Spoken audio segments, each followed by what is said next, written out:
Hi everyone, Fionnuala J here, just dropping by with a sneak peek at some exclusive content over on the Flop Culture Patreon. That's patreon.com/flopculture, where you will get an extra, at least 2 bonus episodes a month on all things flops, sometimes bops, and everything in between. Hope you enjoyed this little preview. You're very welcome back to the Flop Culture Patreon. Hope you're well. Love Island All-Stars wrapped very recently. I watched some of it. It was very interesting. Experiment in reality TV in general, in the franchise in general. But was it a bop or was it a flop? There was only one person I could bring in to answer that question. And that is, of course, journalist, broadcaster, host of My Pal and Paper. It's Orlaith Condon. How are you? Hi. That felt like a very generous introduction. Absolutely broadcaster. Not. Yeah, we're giving you broadcaster. I'm giving you that, girly. Yeah, I'm earning those corps now. I don't. I'm like, what? How are you? Good to talk to you. Yeah, it's so good to talk to you. How fun.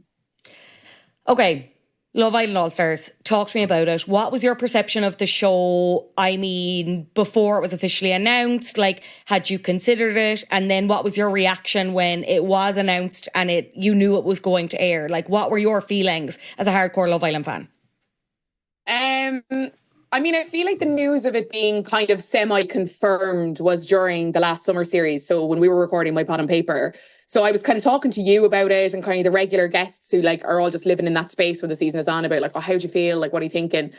And all the reports at the time were kind of centered around essentially Maura Higgins. Like essentially that was what the news was like, will she do it or will she not? Because like, fundamentally, if you're asking a fan, all-star cast, who are you naming? Like, Maura is definitely one of the first 3 names that you put out there for sure.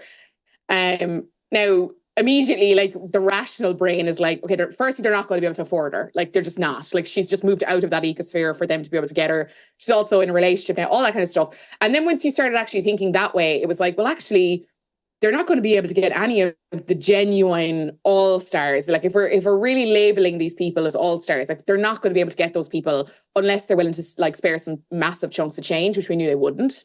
So I was very apprehensive. It was also really muddy with the Love Island games or the challenge or whatever that one was called, like the Peacock kind of international. That was really muddying the waters of the conversation. Like you heard people were signing up and then it was like, is it All Stars? Is it the other one? Like, which one do I invest in? Like, I don't know the American stars. Like, do I bother? So it just felt really unclear to me. So I was kind of like biding my time. I like didn't really know kind of what to make of it. Me personally, and we've spoken about this for what feels like years. Me personally, I feel like I had kind of grown out of, and that's not to kind of shame anyone who still really enjoys the show, but I just felt like there were so many other reality series that I was watching that I felt that level of like grip from, that I was that was slipping away from me with Love Island. And then I was like, oh, a new format could either really reignite something and like show us something that they probably couldn't do in the main series, or it's just going to be another kind of misstep from them. And then it kind of, as we got more and more news, it was kind of only like the week before. And when that cast announcement came out, like I remember putting on my Instagram stories being like, what the fuck? And you messaged me being like, this is such a disappointment.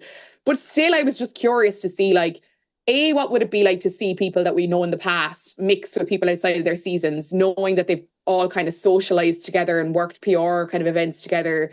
But also, what would the show look like when these are now paid castmates of a show and not members of the public who are they were getting paid regular series, but like you're talking, what was it, a couple of £100 a month or a week or something? Like it was nothing. So you couldn't really call them paid stars. So that kind of changes the rules with which ITV were allowed to play with.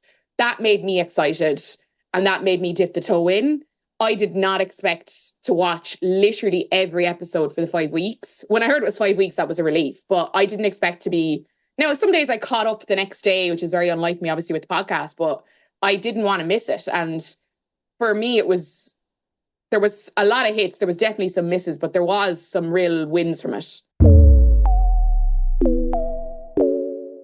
Did you like what you hear? I hope you did. If you did, you can listen to the episode in full at patreon.com/flapculture.